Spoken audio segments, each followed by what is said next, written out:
और मिल्कीपुर में चुनाव की घोषणा के साथ ही प्रदेश की सियासत में हलचल बढ़ गई है। अखिलेश यादव संभल के मुद्दे को जिंदा रखकर उसका फायदा मिल्कीपुर चुनाव में उठाना चाह रहे हैं। ये हम नहीं, अखिलेश यादव के ताजा बयान बता रहे हैं। अखिलेश यादव के एक बयान ने संभल पर सियासत को नई हवा दे दी है। और लगातार जिस तरह की कार्रवाई हो रही है कि वहां पर लोगों के ऊपर दबाव बनाना, लोगों के ऊपर झूठे मुकदमे लगाना, बड़ी संख्या में जिनका निर्दोष लोग हैं जो उन पर झूठे मुकदमे लगाए गए, और जो कुछ ये हुआ है घटना, ये पूरी घटना सरकार ने कराई है, अधिकारियों के माध्यम से कराई है। अखिलेश यादव के इस बयान ने संभल मामले में सियासी सरगर्मियां बढ़ा दी हैं। अखिलेश यादव ने प्रेस कॉन्फ्रेंस करके एक बार फिर संभल मुद्दे पर योगी सरकार और प्रशासन पर सवालिया निशान लगाने की कोशिश की। सपा प्रमुख अखिलेश यादव का ये बयान मंगलवार को तब आया जब सपा का डेलीगेशन संभल से वापस लौट आया था। प्रतिनिधि मंडल ने संभल मामले पर अपनी रिपोर्ट सौंपी, जिसके बाद अखिलेश यादव ने सवालों की बौछार कर दी। ये लोग दिल्ली से लखनऊ से जाने के लिए तैयार हुए, पुलिस प्रशासन ने उन्हें नहीं जाने दिया। जब दूसरी बार गए तो वही प्रशासन और शासन ने जाने दिया। तो ये बात समझ में नहीं आती कि आखिरकार सरकार क्या छिपाना चाहती थी, जिसकी वजह से डेलीगेशन को नहीं जाने दे रहे थे। अखिलेश यादव के संभल मामले पर दिए बयान से कपकपाती ठंड में यूपी का सियासी माहौल गर्म कर दिया। अखिलेश के आरोपों का बीजेपी की तरफ से जवाब भी आया, और वो भी करारा। अखिलेश जी संभल के सच को स्वीकार नहीं कर पा रहे। संभल की खुदाई से जो तथ्य निकल करके आ रहे हैं उसको स्वीकार नहीं करना चाहते। मजहबी वोट बैंक के तुष्टीकरण ने अखिलेश जी को इतना अंधा कर दिया है कि वो संभल की डेमोग्राफी के चेंज को भी आज महसूस नहीं करना चाहते। संभल में संविधान के तहत बनी हुई न्यायपालिका के आदेश को पत्थरों से कैसे चुनौती दी गई, उसको लेकर के एक बार अखिलेश जी के मुंह से बोल नहीं फूटे। वो उन पत्थरबाजों के, अराजक तत्वों के समर्थन में खड़े हैं। वो उनको न्यायिक जांच पर भरोसा नहीं है, उनको एसआईटी पर भरोसा नहीं है, उत्तर प्रदेश की पुलिस पर भरोसा नहीं है, सरकार पर भरोसा नहीं है। अखिलेश जी कोर्ट पर तो भरोसा करिए, कोर्ट जाइए। अगर आपको लगता है कि कोई तथ्य है तो कोर्ट जा सकते हैं। ये प्रेस कॉन्फ्रेंस करके लोगों की भावनाएं भड़काने का प्रयास अब सफल होने वाला नहीं है।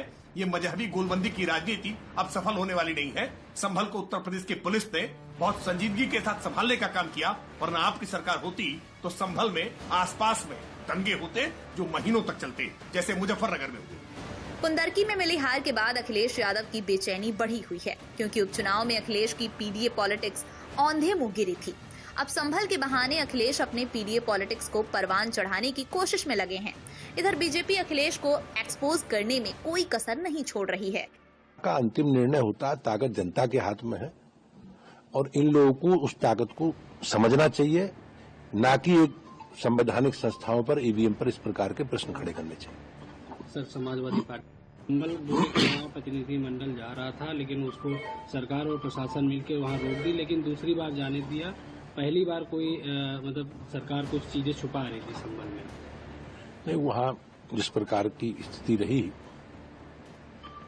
उसके पीछे, पूरे घटनाक्रम के पीछे समाजवादी पार्टी ही जिम्मेवार है। समाजवादी पार्टी के परिवार के वर्चस्व की लड़ाई ही एक बड़ा कारण है। आपने देखा होगा, हमारी पार्टी देश की संवैधानिक संस्थाओं में विश्वास करती है। माननीय न्यायालय के कारण उस स्थान के सर्वे के लिए आदेश दिए गए, लेकिन हमारी सरकार इस प्रकार के अराजकता करने वालों के और जो दंगाई हैं सबके खिलाफ कार्रवाई करेगी। आपने देखा होगा किस प्रकार से समाजवादी पार्टी के सांसद के घर बिजली चोरी हो रही थी।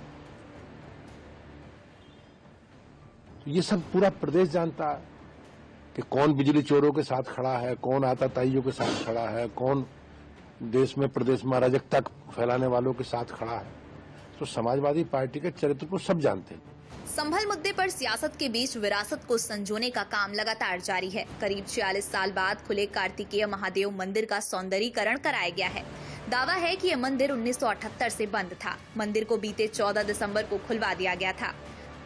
देखिएगा, यहाँ जो है सुबह से पेंटिंग चल रही है और कलर करा गया है, और हमारे जो राष्ट्र का मुख्य कलर है, भगवा कलर, ये करा गया, और कल भी यहाँ काम चलेगा।